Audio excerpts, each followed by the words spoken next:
Olá a todos, promessa é dívida. Vocês enviaram as perguntas, nós abrimos a caixa de perguntas, nós recebemos muitas perguntas nos comentários dos vídeos do nosso canal do YouTube e também das transmissões ao vivo. E eu estou aqui.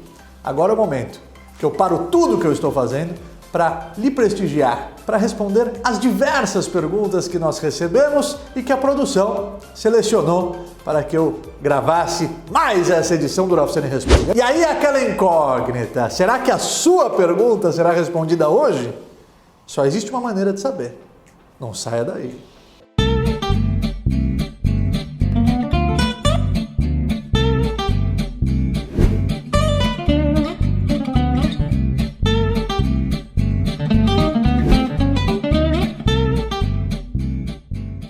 E olha só a primeira pergunta que chegou aqui da produção, Felipe Costa dos Passos, que enviou: Rav, tenho medo de não demonstrar meus talentos de forma eficaz e pecar com isso.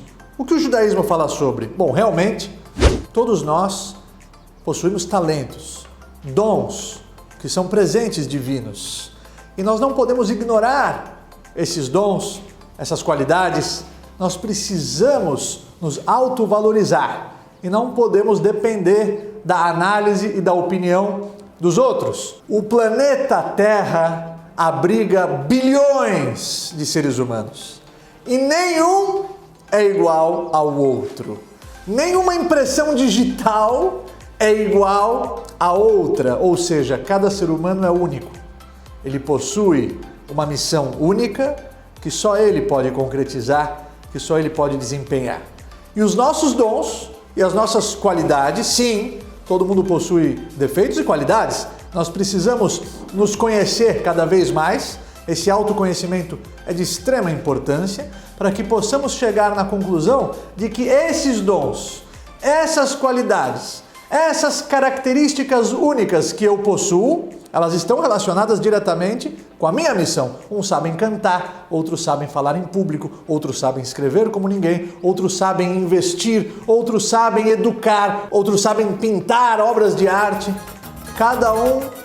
Olha aí o barulho da sala ao lado. Volta nisso aqui. Isso que acontece. Três. Qual que eu vou? Olha, o pessoal tá alegre, né? Vamos lá. Cada um possui dons exclusivos e eles estão relacionados diretamente com a sua missão. Todos possuem defeitos e qualidades. A gente precisa focar nas qualidades, aprimorar os nossos defeitos, consertá-los, lapidar o nosso caráter sempre. Mas é importante essa ciência, essa conscientização de que os seus dons, eles estão relacionados ao que você veio fazer aqui. Imagina, ninguém melhor do que você sabe quais são as suas habilidades. Se você ocultar elas por alguma razão, se você esconder elas por alguma razão, você está desperdiçando uma parte significativa da sua existência aqui na Terra. Você está sendo egoísta de tal forma que a sociedade, a humanidade, todos serão privados por essa timidez desnecessária. Então, qual foi a pergunta do rapaz? Que ele não demonstrou os seus talentos?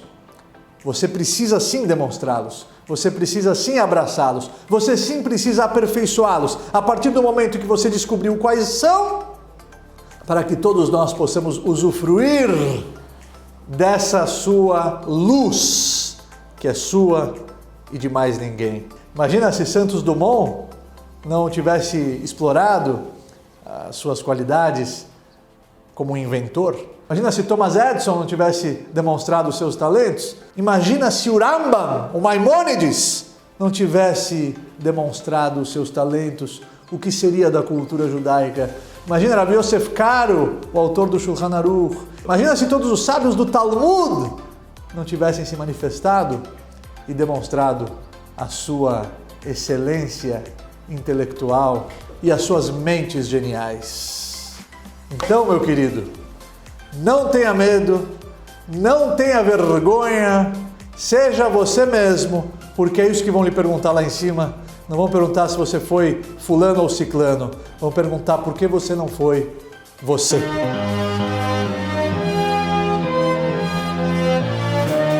Se a produção não me corta, eu vou respondendo. E olha a próxima pergunta, Douglas Rodrigues. Como você vê corpo, alma e espírito? Explico, existem 5 níveis da alma. Nefesh, Ruach, Neshama, Hayah, Veyehidah. O primeiro nível, o Nefesh, é o mais baixo, que é simplesmente o nível da alma animal. Quer dizer, todos os seres vivos possuem o Nefesh. Esse Nefesh está relacionado à nossa força física, esse Nefesh que dá a capacidade ao homem de se movimentar devagar e de sonhar. O segundo nível é o Ruach. Ruach é o vento, é o espírito. Ele está relacionado à alma divina, quer dizer, é um nível a mais que só o ser humano possui. O terceiro nível é a Neshama, que vem da raiz Neshima, é a respiração. É o nível mais puro da alma, um nível mais elevado ainda. O quarto nível é a Hayah, que é a força vivente, quer dizer, um nível mais elevado do que a própria Neshama. E por fim, nós temos a Yehidah. A Yehidah é a unicidade, é uma coisa única. É o ponto de ligação entre a alma e a essência do divino. É um nível da nossa alma que se manifesta apenas no Yom Kippur, na Tfilah de Neilá. Então, esses são os 5 níveis da alma, Nefesh, Ruach, Neshama, Yehidah e Hayah.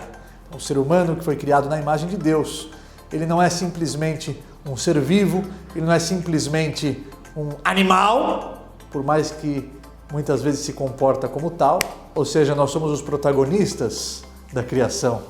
Vamos fazer por merecer esse título e todas essas forças que recebemos de presente do Boss. Próxima pergunta, seguidor Diego Costa. Rav, qual a sua opinião sobre o decreto dominical? Como o judeu vê o domingo? O que ele está perguntando, produção? Como nós enxergamos o domingo? Então, para nós, o dia do descanso é o sábado. Shavat Vainafash, que Deus, ele criou o universo em 6 dias, no 7º dia ele parou de criar e nós testemunhamos que ele é o Criador, no 7º dia também paramos de criar, descansamos, nos espiritualizamos, é um dia de conexão máxima, é um pacto entre o Criador e o povo de Israel. E o domingo para nós é um dia útil, normal. Inclusive em Israel, domingo é um dia normal, o banco está aberto, as lojas estão abertas, tudo funcionando normalmente. Aqui no Brasil, como não é um país de fé judaica, ele abraçou o nosso povo, ele abraçou outras culturas também. O Brasil é um exemplo para a humanidade nesse ponto, mas o dia do descanso aqui é o domingo. Para muitas outras religiões também é o domingo, mas para nós, judeus, para o povo de Israel, igual está escrito na Torá, está escrito claramente na Bíblia, nos 10 mandamentos, o 7º dia, o sábado, é o dia do descanso para nós, judeus. Vamos para a quarta pergunta desta edição. O Rav Zani responde, Marcelo Rastenreiter, espero que eu tenha falado certo o seu sobrenome. Por que a diversidade judaica? Shammai, Hillel, Sfaradim, Ashkenazim? Bom, preste atenção, por mais que se fala muito e se rotula muito, eu não gosto desse tipo de etiquetas que colocam. E quem usa etiqueta é camiseta, não é, Yankele? Ou seja, eu quero que você entenda uma coisa, eu quero que fique claro, que existem 3 tipos de judeus. Existem judeus que cumprem muitas mitzvot, existem judeus que cumprem menos mitzvot, e existem judeus que ainda não conhecem o suficiente sobre o judaísmo, não se aprofundaram ainda, não tiveram o mérito ainda de se conectar de uma forma original, autêntica, alegre, saudável, e que cumprem poucas mitzvot. Mas eu acho que não existe nenhum judeu na face da terra que não cumpra nenhuma mitzvah. Por mais que ele tente, ele não vai conseguir. Uma mitzvah ele vai cumprir, mas é uma questão de se aprofundar, é uma questão de entender o que está por detrás dessa nossa missão. Os rótulos, eu não gosto de citar, mas sim existem comunidades, sim existem costumes de judeus que vieram da Europa, de judeus que vieram do Oriente, sim, de judeus que vieram do Egito. Existem dentro dos judeus europeus algumas linhas que estão relacionadas às comunidades que lá existiam, as comunidades da Lituânia, os judeus lituânicos. Existem os judeus racídicos, que são descendentes do grande sábio Baal Shem Tov, que idealizou um formato específico de Avodat Hashem, compatível com os judeus daquela época, dando oportunidade para aqueles judeus mais humildes, mais simples, que não tinham o mérito de se aprofundar nos estudos, de servirem a Deus também com alegria, com a dança, com a música. Assim o Baal Shem Tov conseguiu aproximá-los, ele conseguiu enxergar o que existe de valioso em cada Yehudi e Yehudi. Mas isso não significa que nós estamos jogando em times diferentes. Se você vai ver a escalação de um time de futebol, existe o goleiro, existe o zagueiro, existem os laterais, existem os meio-campistas, existem os atacantes, cada um na sua posição. O time não pode ser só de zagueiros, o time não pode ser só de meia, senão ele vai perder o jogo. Ou seja, todos nós estamos no mesmo time, todos nós estamos no mesmo barco, todos nós temos os mesmos objetivos, o mesmo Shulchan Aruch, ninguém vai mudar nada e adaptar nada, porque o objetivo é o mesmo para todos nós. A maneira de exercer, a maneira de manifestar, a maneira de desempenhar o que cada um possui de precioso, o que cada um possui de valioso para com o grupo, nós vemos nessas diferentes linhas, nessas diferentes maneiras de servir a Hashem. Mas que fique muito claro, ninguém vai mudar nada, ninguém vai mudar as regras do jogo, ninguém vai falar que o pênalti vai ser batido de outro local e não na marca do pênalti, que ninguém vai falar que escanteio na verdade pode se cobrar com a mão e não com os pés, ninguém vai mudar a regra do impedimento. Simplesmente são posições diferentes, são maneiras de marcar o gol de posições diferentes. Então, meu querido Marcelo, essa que é a minha resposta de forma rápida e breve para a sua pergunta. Próxima pergunta é da Tânia Magalhães. Rav, é Tainá. Tainá, vai. Ai, que burro, dá 0 pra ele. Próxima pergunta, Tainá Magalhães. Rav, pedi perdão a alguém e a pessoa não me perdoou. O que aconteceu comigo? Então, veja bem, é muito importante pedir perdão. Se você errou, é muito importante tentar fazer a paz, mesmo se você tem razão. Às vezes é melhor abrir mão da razão em prol da paz, em prol da tranquilidade. Mas se você errou, se você se conscientizou de que pisou na bola, você sim tem que pedir perdão. Você vai pedir perdão e a pessoa não te perdoando num primeiro momento, dependendo da maneira que você pediu, ela não vai te perdoar mesmo. Não é mandando uma mensagenzinha, dependendo do erro, dependendo da gravidade do assunto, você tem que ir pessoalmente e demonstrar realmente que você se arrependeu, que você errou e que você não vai repetir esse erro e que você se colocou na situação da pessoa que você magoou, está realmente arrependida. Mas se você fez a tua parte, pediu perdão uma vez, 2 vezes, 3 vezes, depois da 3ª vez, você já não tem mais a obrigação e o dever de pedir perdão, e você não vai ser responsabilizada por isso. E é muito importante para a pessoa que foi magoada, é muito importante para a pessoa que foi prejudicada. Se alguém lhe procurar pedindo um perdão sincero, perdoe. Porque quantas vezes nós também erramos, quantas vezes nós pecamos, quantas vezes nós também queremos o perdão dos céus. E se você for rígido, se você for severo com as outras pessoas, midá keneged midá, lembrem daquela regra que eu ensinei vocês, medida sob medida, lá em cima também serão rigorosos e rígidos e você não vai ser perdoado. Então, minha querida Tainá, se você pediu perdão de verdade, 1, 2, 3, se por alguma razão a pessoa não quis te perdoar, você já fez a sua parte. Próxima pergunta, vamos saber qual é agora. Luke Sky. Rav, o judeu pode ser fisiculturista, bodybuilder? Tipo assim? Existem 2 forças dentro de cada um de nós. A alma e o corpo e a alma. O corpo precisa da alma e a alma precisa do corpo. A nossa existência física, ela possui um propósito. Seria impossível criar plantar, merecer a recompensa verdadeira, a recompensa eterna, a conexão máxima com o Criador no Olam Abá, no mundo vindouro, sem esse corredor chamado vida, pois aqui existem os desafios, aqui existem as dificuldades, pela alma estar vinculada ao corpo. Essa dificuldade ela é notória quando de repente nós somos puxados por uma força a querer gritar, a querer explodir de raiva, a querer continuar dormindo de manhã, a querer comer algo que nós sabemos que não podemos comer, a querer olhar para algo que nós sabemos que nós não podemos olhar. Ou seja, o desafio é diário, o desafio é constante. Até o último suspiro você vai ser testado. Isso é necessário, esse cenário, ele é o cenário do livre-arbítrio. Ele é o cenário que você mesmo tendo a chance de fazer o que não é correto, abrir mão de um conforto momentâneo em prol do que é certo, isso vai lhe proporcionar méritos, isso vai lhe proporcionar satisfação pessoal aqui, sim, aqui mesmo. Quantas vezes você já abriu mão de algo em prol do bem-estar de outra pessoa, não se sentiu feliz? Claro, você ativou o gatilho da sua alma, que foi criada na imagem e semelhança de Deus.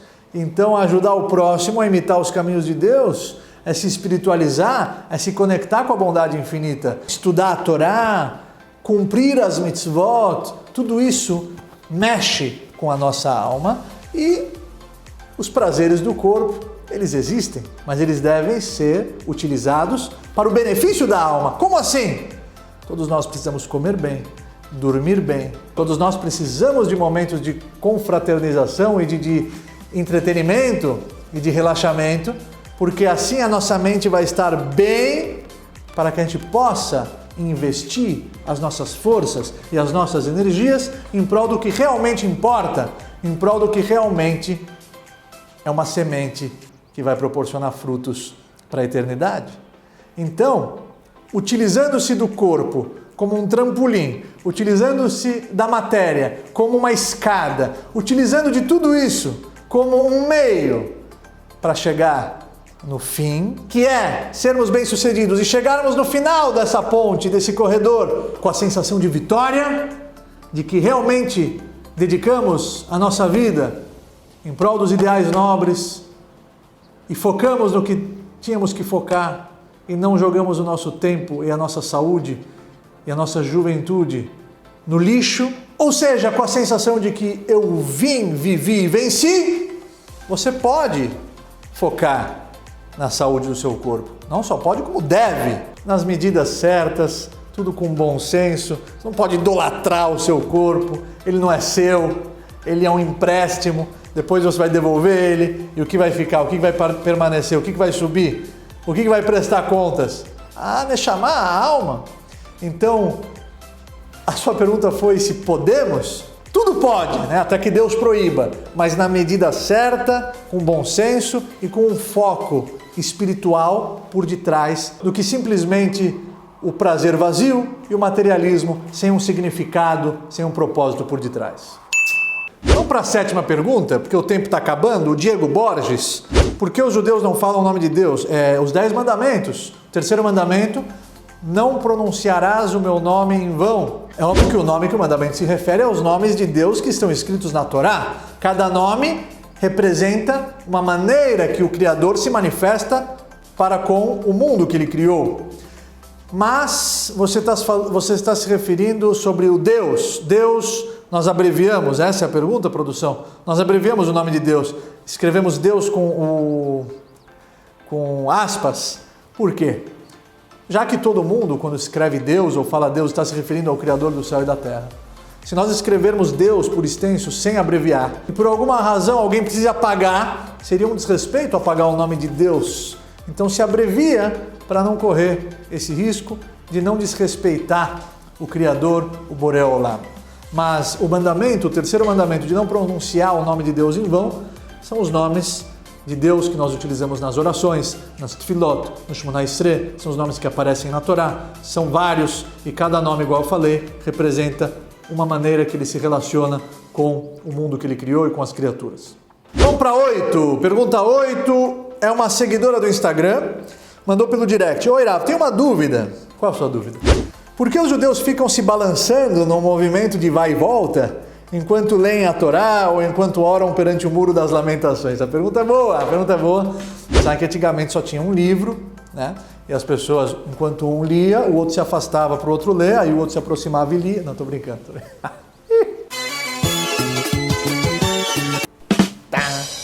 A resposta é a seguinte. Existe um pasuk no Teilim, no capítulo 35, no versículo 10, onde o rei Davi fala: Kol atzmotai tomarna Hashem, mi kamocha, todos os meus ossos, toda a minha essência, todo o meu corpo vai clamar a Deus e dizer: Mi kamocha, quem és como tu, eterno? Matzil ani mechazak memeinu, que salva o pobre daquele que é mais forte do que ele, etc. Ou seja, daqui se tirou esse conceito de o corpo inteiro, na hora da reza, se envolver com a reza. E também é um momento de conexão com Deus, a alma está fervendo. Então isso gera essa empolgação, isso ajuda na concentração.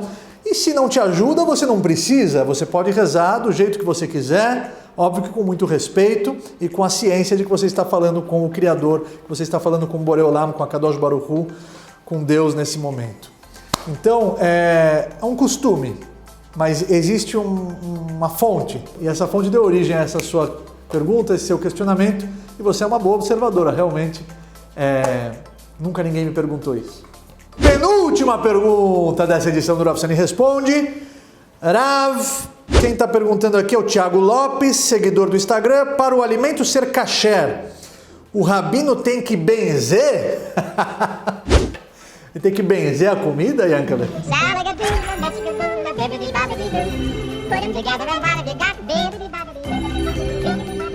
Agora tá kasher, Então vamos lá, pessoal. É um café? Não, café eu quero. Desculpa, pessoal. Cafezinho sempre é muito bem-vindo. Olha, passado na hora, hein? Baruch atah Adonai Eloheinu melech haolam she'akol nihya bidboroi. Amém! Maravilha. Vamos lá, pessoal. É o seguinte, já muitas pessoas me perguntaram, não é só você, Thiago. Muitas pessoas me perguntam, mas o que é o kasher? Por que o rabino não pode comer isso? Por que você não pode comer aquilo? Vejam bem. Kasher é a comida que é preparada de acordo com os preceitos bíblicos, que foi um mandamento que o povo de Israel recebeu no Matan Torá, no outorga da Torá. Então existe uma série de sinais de kashrut nos animais, quais nós comemos e quais nós não comemos, nos peixes, nas aves. Existem vários critérios relacionados à nossa dieta alimentícia e de acordo com os preceitos bíblicos, essa comida ganha o status de kasher, é apropriado para o consumo. Não tem nada a ver com o rabino benzer a comida, e se ele está falando que tem que benzer, que tem que rezar, ele está te enganando. Isso não é verdade. O que nós sim zelamos é pelo selo, o certificado de que todos os ingredientes que lá existem, de que todo o preparo, o abate da carne foi feito tudo de acordo com os preceitos e com as orientações da Torá, e assim nós ficamos tranquilos de que aquela comida é kasher, é apropriada para o consumo de acordo com os preceitos bíblicos. Existem uma série de produtos industrializados que foram liberados por departamentos de kashrut aqui do Brasil, que um mashgiach, uma pessoa capacitada que entende do assunto, que estudou as leis de kashrut, foi até a fábrica e verificou e supervisionou e se certificou de que todos os ingredientes daquele produto são kasher. Não tem nenhum ingrediente naquele produto, mesmo que ele é industrializado, que inviabiliza que seja algo proibido pelas leis de kashrut. Então existem sites, a BDK faz um excelente trabalho, vocês podem colocar lá no Google, eles têm lá todas as listas, todos os alimentos que foram liberados, mesmo sendo industrializados, e senão você precisa exigir um selo, um certificado, com a assinatura de um rabino de confiança, que garante a você de que aquele alimento, de que aquele estabelecimento está respeitando as leis bíblicas do kasher, que o povo de Israel se comprometeu quando recebeu a Torá. Última pergunta, nosso tempo está acabando. A pergunta é do Ricardo Lourenço. Ele pergunta o seguinte: Rabino, o grande retorno ao judaísmo é fruto de lavagem cerebral? Ô Ricardo, presta atenção. É uma profecia. Está escrito: Hine yamim baim. Chegarão os dias que vai ter fome na terra e sede na terra. Lorav lalechem. Não é fome de pão. Veloi tzomolomaim. Também não é sede de água.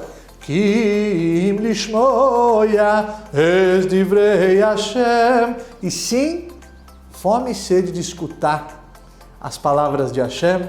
É uma fome e uma sede de espiritualidade. Isso é palpável, nós percebemos isso. As pessoas estão cansadas, as pessoas, por mais que o mundo hoje em dia é muito mais fácil, acessível, tecnologicamente falando, as pessoas estão infelizes, as pessoas estão tristes, as pessoas estão deprimidas. Devia ser ao contrário, com tantas facilidades, modernidades, tecnologias, na ciência, na medicina, no corporativo, são tantas as invenções e descobertas diárias que o ser humano devia estar pulando de alegria. Antigamente, para lavar a roupa, você precisava sair de casa, ir até o rio, se agachar, esfregar, colocar para secar. Hoje você põe numa máquina, aperta um botão, lava, seca. O nível de informação, o nível de acesso ao mundo lá fora, uma criança de 7 anos hoje na palma da mão dela, ela tem mais informações do que o imperador tinha na época do Império Romano. Então tudo isso devia contribuir para com a nossa felicidade. Mas não, o ser humano está cada vez mais tenso, receoso, com medo, deprimido, com inveja, com ciúmes profissional. Então é evidente de que tudo isso não traz felicidade verdadeira. São prazeres, são facilidades, são mordomias. Mas a felicidade verdadeira, ela está conectada com a nossa essência verdadeira, que é o espírito, que é a espiritualidade. E é aí que entra o judaísmo nas nossas vidas. Por isso que a sede e a procura e a busca por um significado maior para as nossas vidas é tão relevante nos dias atuais. E a pulverização das mídias e a velocidade das informações são tamanhas, impossíveis de serem calculadas, de que nós precisamos parar e pensar e avaliar e refletir o que nos leva a se comportar dessa maneira. O que nos leva a tomar determinadas decisões em nossas vidas? Será que nós estamos nos comportando de acordo com o que nós queremos fazer de verdade?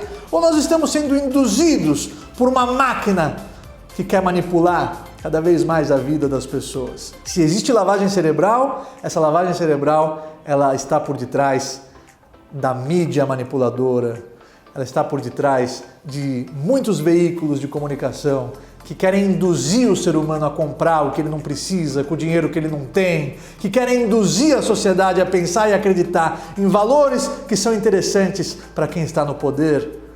Se existe lavagem cerebral, com certeza ela não está no judaísmo. O judaísmo ganhou destaque porque, além da profecia que eu citei no começo da resposta, o judaísmo traz luz, energia positiva, motivação, alento, alegria verdadeira para a vida das pessoas. E é isso que o mundo busca, é isso que a humanidade, cansada já de ser enganada, cansada já de ser induzida, cansada já de viver sem um significado maior, cansada já de cavar e não encontrar o tesouro ele está mais perto do que você imagina. Igual a Torá ela escreve que está muito próximo de você o tesouro, não precisa até a lua, não precisa até o céu. Que com as palavras da sua boca, com o estudo dessa Torá magnífica, extraordinária, divina, essa cultura milenar, incontestável, que é divina, incontestável, que é uma força espiritual, incontestável, que ela é eterna.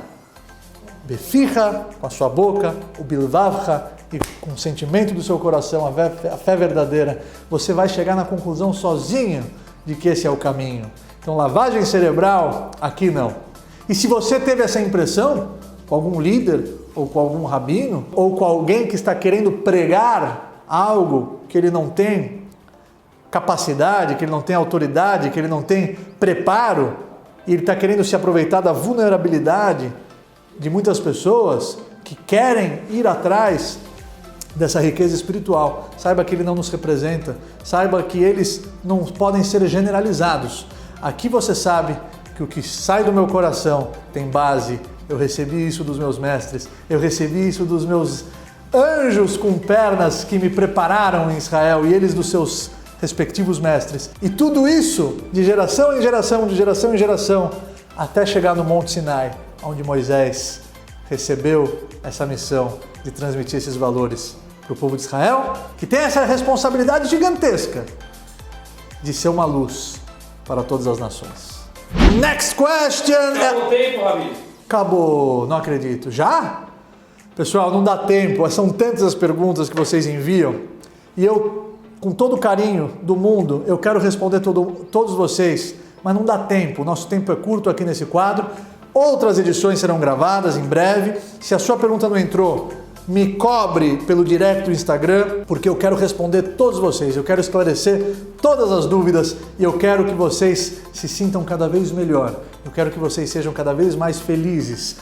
Felicidade verdadeira, alegria, motivação diária, energia positiva, tudo isso você encontra aqui no Instituto Rav Sani de Comunicação Motivacional, todas as nossas redes, YouTube, Instagram e Facebook, e não percam as nossas transmissões ao vivo, todos os sábados à noite, com parceria com a Hebraica de São Paulo, o maior clube judaico do mundo, Rav Sani Live Show, que tem muita alegria para compartilhar e sabedoria para vivenciar, onde eu dou mensagens de vida, recebo convidados para o Café com Rav Sani no palco, personalidades que agregam valor ao telespectador, e a Avdalá musical logo na saída do Shabbat para abençoar e iluminar a sua semana. Muito obrigado pela audiência, que Deus te abençoe, sorria com alegria, fui!